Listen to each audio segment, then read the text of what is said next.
Welcome back to the Golden Impact, yet another video. Today we have Chef Chrissy with us. Thank you for coming. Thank you for having me. Absolutely. So if you wouldn't mind, can you just introduce yourself a little bit and let us know why you're here today? My name is Chrissy. I'm Chef Chrissy, owner of ChrissyEatz. Mm-hmm. I do meal prep. I do daily dinners. I do catering. Kind of do it all. I'm here today to, let you guys know what I've been up to and what's new to come. Excellent. So I guess we can get started on the intro more in depth. Basically, when did you start cooking and why? I've been cooking basically like my whole life. But ChrissyEatz? Mm-hmm. ChrissyEatz was born, I want to say 2017. It was my first semester away at college up in Delhi. Mm-hmm. And it was a way for me to make money without having to get an actual job. Right. And my Your hours... own boss. Mm-hmm. You already know. Heard you. So my hours at the time when ChrissyEatz started was 9 o'clock at night to 4 in the morning, because that's the time that everything around campus closed. So I said, let me start selling food. And honestly, instantly, like, I popped. Right. College students, I know some of y'all college students, like we be hungry. We be hungry, partying. Like, I wasn't really interested in partying. I was like, let me... Or maybe with the money route. Yeah, I made a little money. So I started selling food, and I popped. I started in the fall semester of 2017, and then it was crazy, the spring semester. And then I brought ChrissyEatz back home, and I started here. Word of mouth with a lot of my friends and family getting me clientele down here, and that's where it all started. So how was that transition going from a college campus where there's readily hungry students to coming back to the area that you live in, and it might necessarily people are cooking at home? What was the transition like? So when I first came back, I tried to keep the same hours, and I seen that didn't work, so I wasn't going to continue doing that. It doesn't work. It don't work. Throw it out. Yeah, like, next. So I changed my hours, I changed my policies, I changed, like, my procedure. I would have people hit me up, DM me, call me, text me, and ask me for food, and I would make their food. Like, I was a little bit more, like, on the fly. Like, if you want food, hit me up. I got you right now. But as things started to progress, I put policies in place because... it was getting too crazy. Right, exactly. So I put policies in place. You have to, contact me 24 hours before you want your food. Right, giving you time. Yeah. Give me time to get the stuff I need to have, because one, I'm not a restaurant. Right. And I don't have the inventory. Right, we are a small business showcase. So. Yes. Well, that's amazing. I definitely see that you had a whole basically 360 kind of turnaround from when you first started to what you're doing now, and then even as you go, it's vamping. So that's amazing. Yeah. So is there anything or anyone along the way that basically helped you, motivated you, got you where you are today from start to finish? Start to ongoing, I'm sorry. Okay, I like that. My mom, definitely. My mom's like my rock. She's always there. Like, I'm always calling her. She's like, what do you want now? She don't answer the phone. Calling again. Calling again. She'd be like, what? Some people's phone be on Do Not Disturb. You have to call them more than once. No, her phone is not on Do Not Disturb. Oh, so she's just rude. Ignored it. She's gonna text me like, is it an emergency? Yeah, I need to talk to you. My ideas are flowing. Yeah, my mom is definitely that person, my motivation. Being that your mom has been a great role model and, a big part of your business and your success, I know that, she can't always be around 24/7. So, like, in times of need or lacking creativity, or in moments where you feel like you may need an extra push or extra person that could do it, but you don't necessarily have it because, you are a small business, you're your own boss. How do you deal with situations like that? To touch on lack of creativity, sometimes, like, I feel like I may be pushing out the same stuff.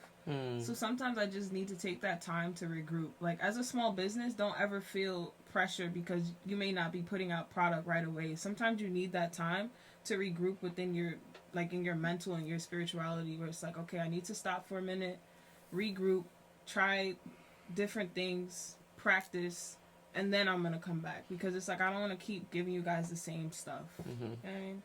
You want to talk about practice? So nah. So I really like the aspect that you have that you're giving our followers basically the real. You know what I mean? And so, like, is there anything other than what you just said that you would want, our subscribers, our followers to know when it comes to small business, entrepreneurs, any advice that you would give? If you want to start a business, have a plan on what you want to do. And even though, like, sometimes the person you may want to count on may not be there, so have that faith within yourself. Right. Like, have that faith within yourself. Have your why as to why you do what you do. Because that why is going to get you up out of bed every day. I always say, like, you should never just sell a product just to sell it. You should be selling, why are you selling it? That's the why. You should be selling the why. So definitely agree. Take that advice, y'all. So we gave a little advice on, small businesses, entrepreneurial status. What was your journey like? Starting from, college campus and then to now being, in like a home environment. What are you doing now? Like, what's the journey?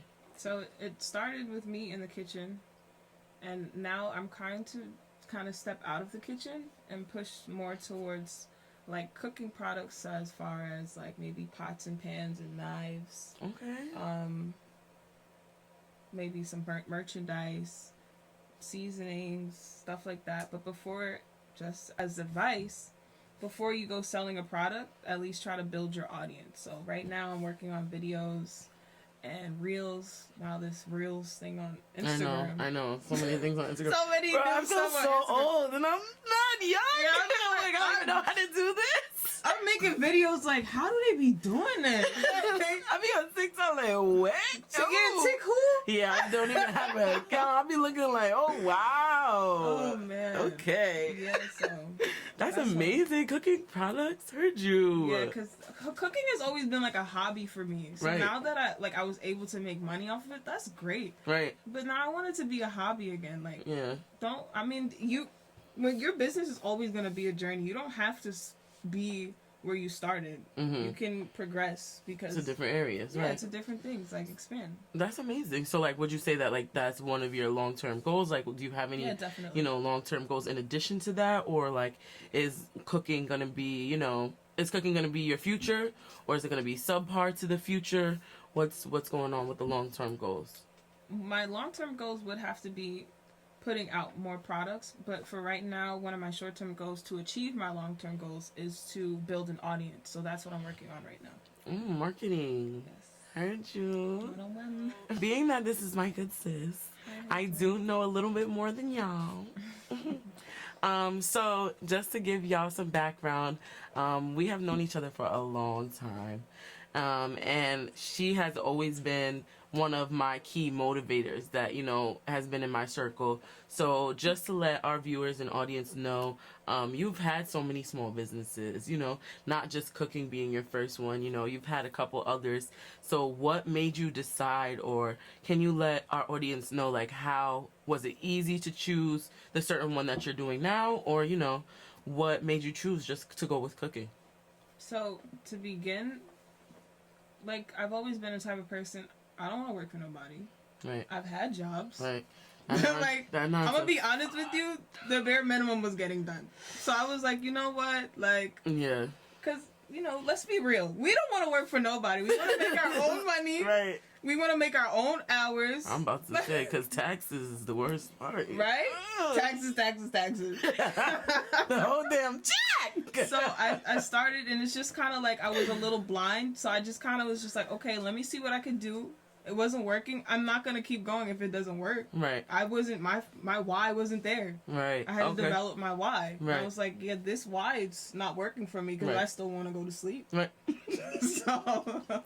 I mean, true, if you're not passionate about it, I'm just being real with you. Right, like, exactly. It wasn't it. I wasn't passionate about it. Like, when you start a business, have a little passion in it. Like, I love cooking, but cooking is not something I always want to do. So I'm going to branch out and have things that fall under cooking, such as pots and pans, knives, seasonings. I think that's fire. Stuff like that. The logo hot too. Well,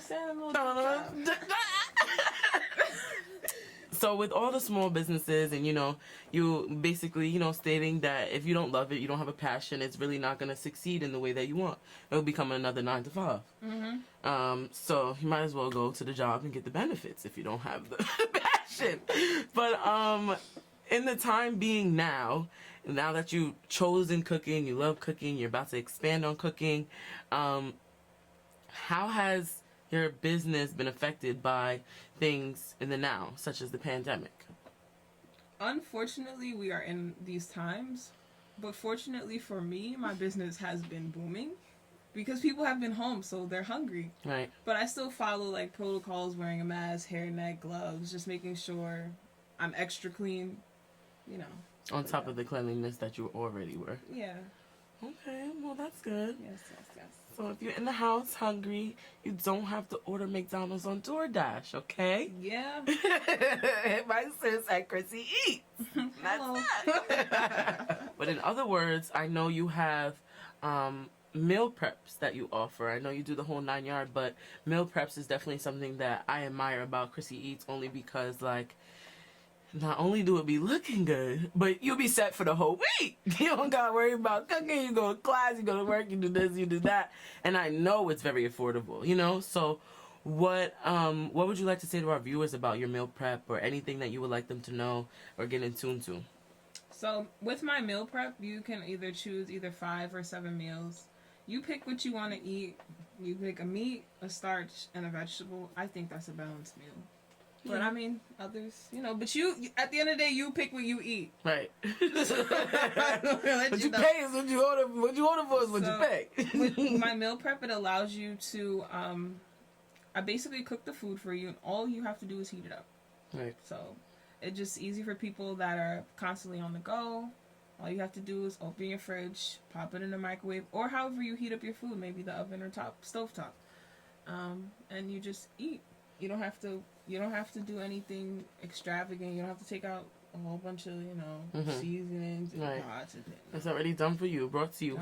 With everything that you've done, you have succeeded and you will continue to succeed. I'm very sure of that. Do you plan to expand to like a storefront, a business, new location, anything like that? No. As far as having like a physical business, like a storefront, a restaurant, no, because I do want to step out of the kitchen and sell like products.